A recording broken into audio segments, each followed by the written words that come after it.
Every 25 seconds, someone is arrested in the United States simply for possessing drugs for their personal use. Around the country, police make more arrests for drug possession than for any other crime. Over 1.25 million arrests per year. Corey Ladd is a 27-year-old man that got sentenced to 20 years for half an ounce of weed. No parole, no probation. Every single day in prison for 20 years for half an ounce of weed. Massive numbers of arrests and aggressive prosecution for simple drug possession is ruining lives and destroying families. When Corey gets out of prison, Charlie will be about 18 years old. Hi, Corey.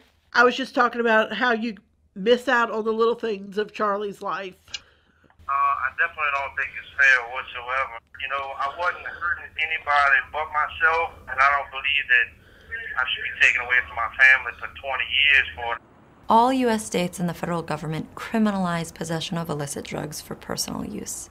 In more than 40 states, possession of small quantities of drugs can be a felony offense. I met people who are prosecuted for tiny amounts of drugs, all for their personal use. Sometimes single doses, fractions of a gram, even residue in a pipe or an empty baggie. The sheer numbers of people that we arrest and send to jail for drug convictions is unbelievable. Stephen is not here with us right now because he's in prison. Stephen have wrestled with a drug problem for some time now. The last time he was arrested, I think it was for like drug paraphernalia. So he went to court and eventually they gave him 5 years.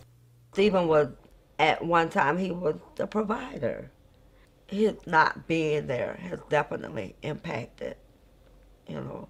Blacks, whites, people of color, we all use and sell drugs at relatively the same rates. But we enforce our policies in these poor black and brown communities. That's where the arrests occur. That's where the unconstitutional stops occur. That's where most of our law enforcement shootings occur. Despite equivalent rates of drug use, a black person is 2.5 times more likely than a white person to be arrested for possessing drugs. In some states, that's even higher. In Montana, Vermont, and Iowa, the ratio is 6 to 1. In Manhattan, a black person is 11 times more likely to be arrested for drug possession than a white person. My client, she is looking at 20 to life for 0.5 grams of crack cocaine, which probably would be enough to get her high for maybe a day. A lot of times when the urge and the thoughts came, I used because I've been on it for so many years, like over 30 years, you know what I'm saying? And I didn't know how to stay stopped. She went to jail in the 80s and the 90s and into the 2000s, and over the course of that time, any changes that have been made in that system haven't stopped her or helped her with her addiction in any way, I think is very telling. Most people who use drugs never develop dependence, but for those who do, treatment should be available and affordable in the community. You shouldn't have to get arrested to get help. And the truth is, in most jails and prisons, the treatment isn't the kind of treatment they need. Once you're incarcerated and you're convicted of possessing any drug, for instance, your life really goes downhill. You start with your driver's license, your job, where you live if you're trying to get into public housing, voting, having custody of your children. The list goes on from there, but those are some of the most immediate social consequences and economic consequences from drug charges in a criminal context. You can get over an addiction, but you'll never ever get over a conviction. It will follow you for your entire life and prevent you from thriving, from succeeding.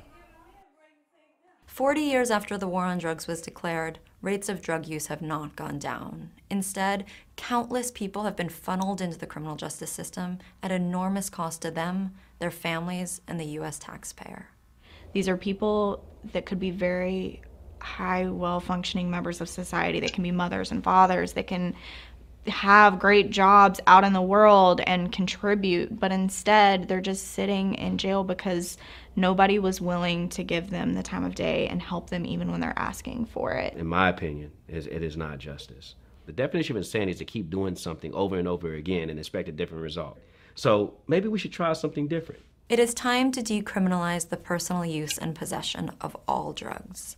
This means changing federal and state law. The human toll of criminalization is out of control. Charlie's going to be 5 in January. Corey went to jail in December before she was even born. So I think he's served his time. And I think it's time for him to come home and start moving forward and be the dad that he can be.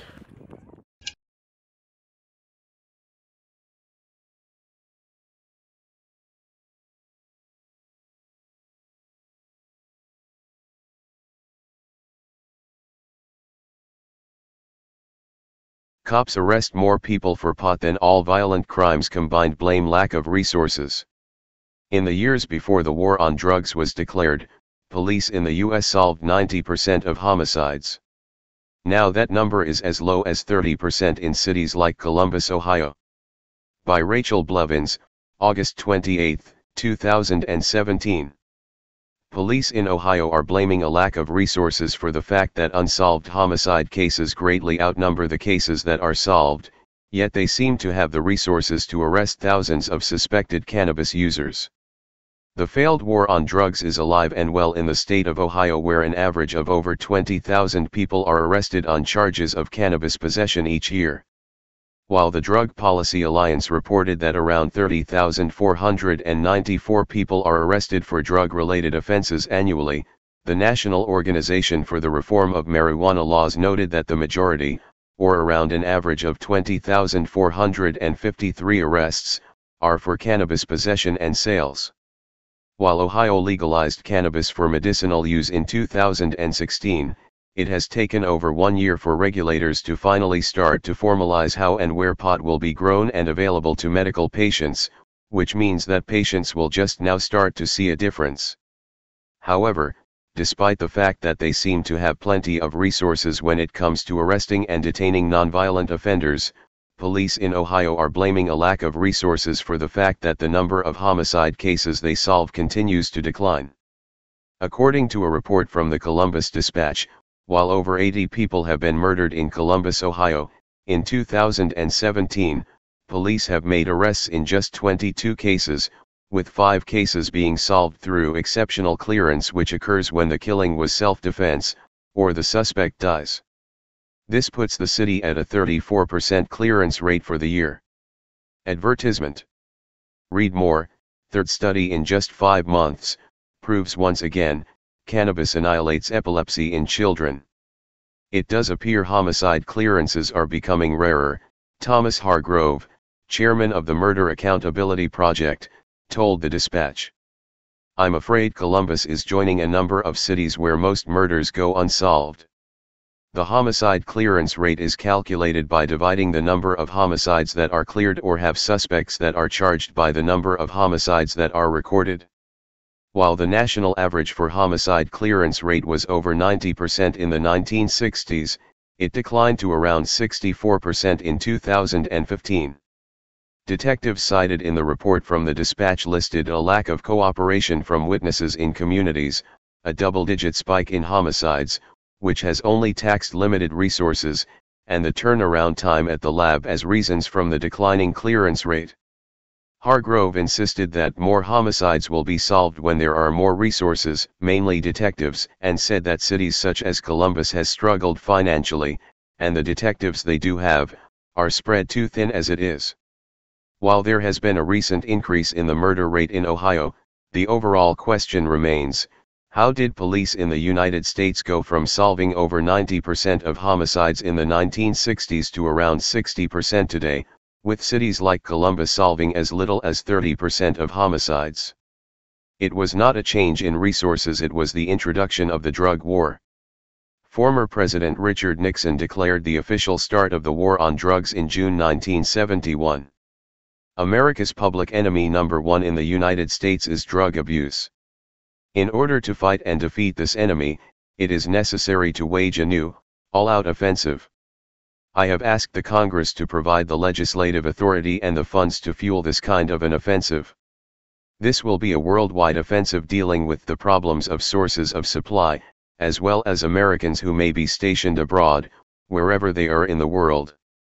It will be government-wide, pulling together the 9 different fragmented areas within the government in which this problem is now being handled, and it will be nationwide in terms of a new educational program that we trust will result from the discussions that we have had. However, the trend in Ohio has been a trend reflected in many states across the country. The war on drugs has turned into a war on cannabis. The majority of the individuals arrested on drug charges have been arrested for possessing a plant that at least 86% of Americans support legalizing in some form. Read more. Mayor faces 40 years for pleading guilty to distributing meth for group sex.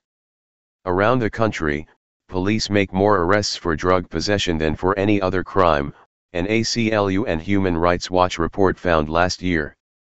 More than 1 of every 9 arrests by state law enforcement is for drug possession, amounting to more than 1.25 million arrests each year.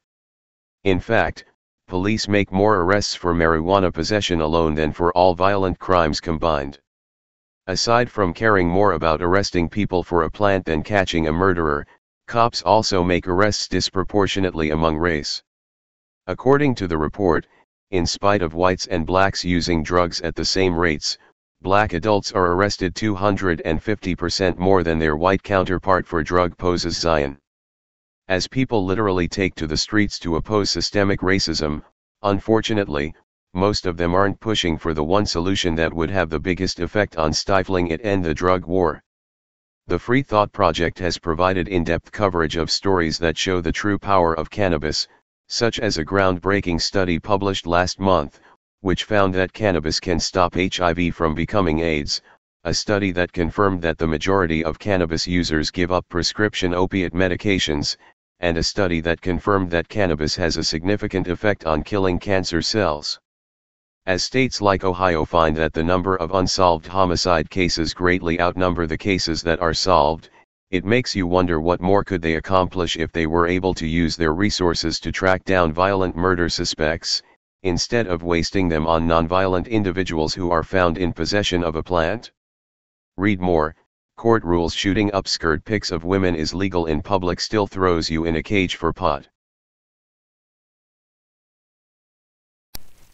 Hey Charlotte County, this is Charlotte County COPWATCH, and I found that I had to make a change this ending on my videos, letting you know about the channel and fair use laws, you know, how we can report on other people's reporting and how it's good, how it's bad, etc. But you guys can look it up yourself.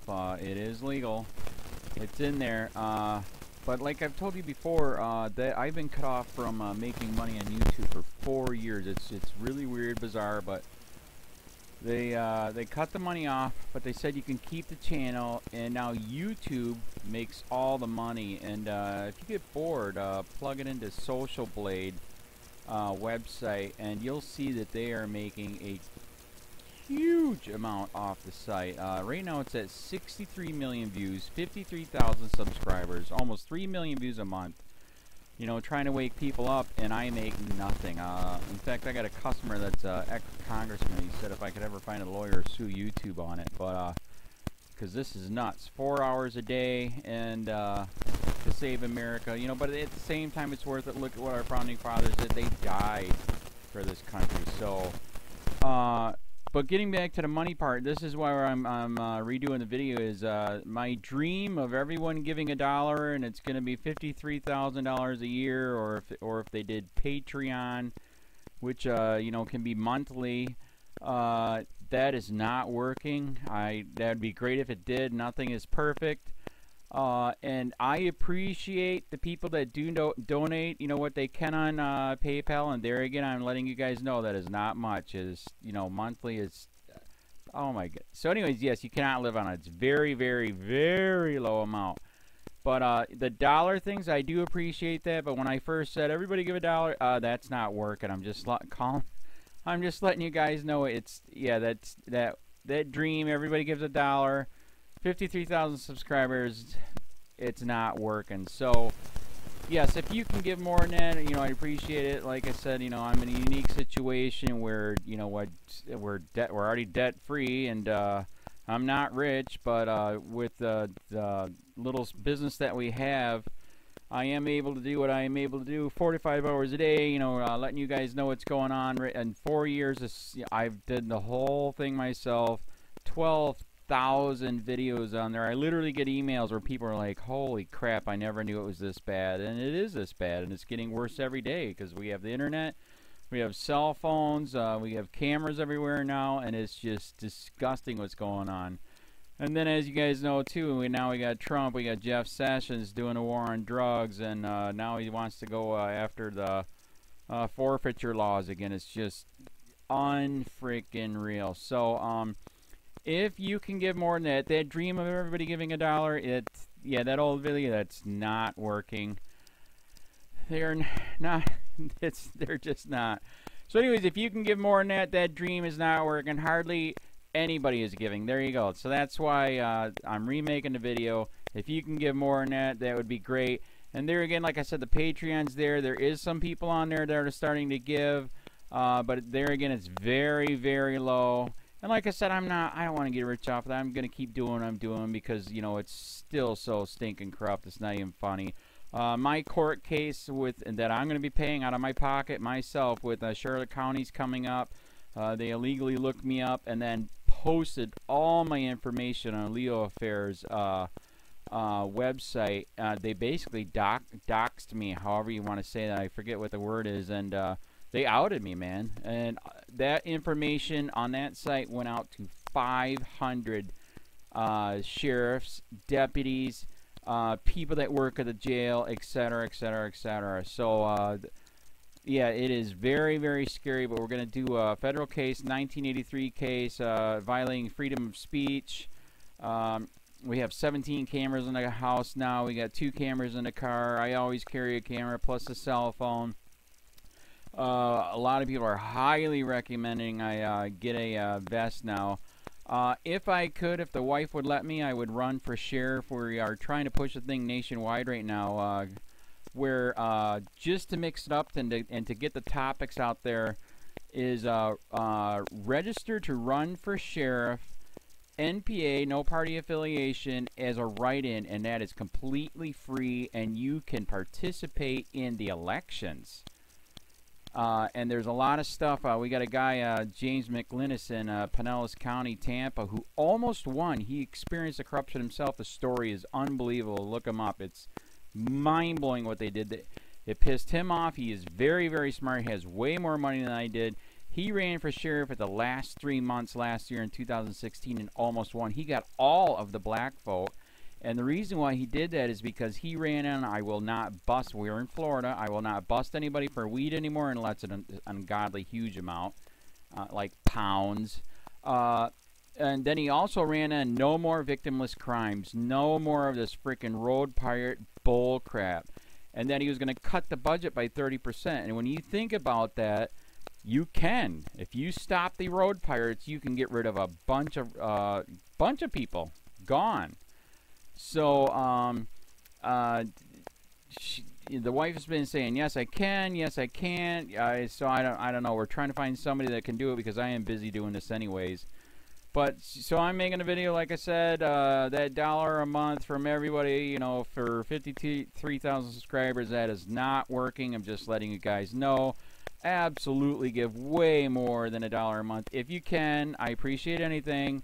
By the way, remember too, when you give that, PayPal takes like freaking 15 to 20%, so it's even worse than that. But, and there again, like I'm letting you guys know, it's way, what I get is very, very low. Appreciate it, but it is very, very low. Can't live on it. I'm just, you know, I'm working, and that's what I'm working on. And that court case is going to cost a buttload of money. That's federal court. Just the filing fees and the depositions that we're going to be doing with this corrupt cop. So there's another reason to give. We are going to be doing a deposition with this very corrupt. He was in a drug squad. He is a bad guy. He's on steroids. We heard steroids are rampant here. That's why their attitude is so bad.